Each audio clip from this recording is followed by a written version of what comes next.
इन्हां विच कई कट्टे भी आ तो इन्हां विच झोटियां भी हैगियां। देखो माशाअल्लाह बहुत खूबसूरत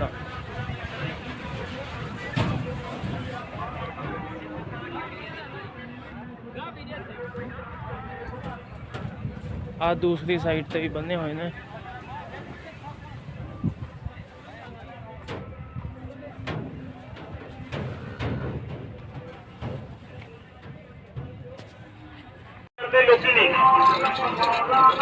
जी तुसीं अगे पढ़िया पढ़िया जगह तो चलनी पींदे हो अज साडे कोल पी के देखो अजमा के देखो पीन वाले कुछ के देखो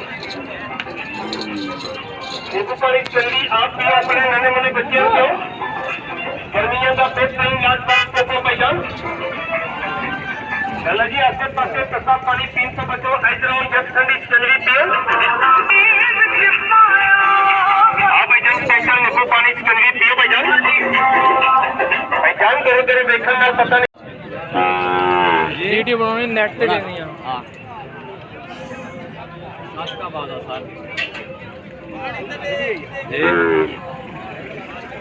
मंडी का क्या खड़ा रेट की है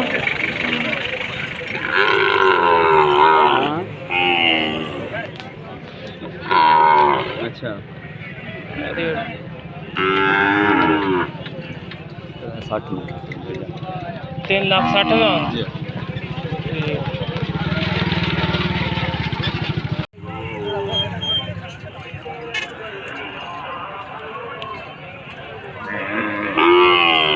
ਇਹਦਾ रेट की है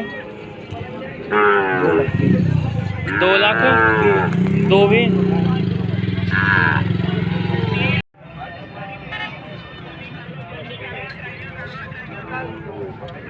रेट की है 140 खीरा है दोंदा है खीरा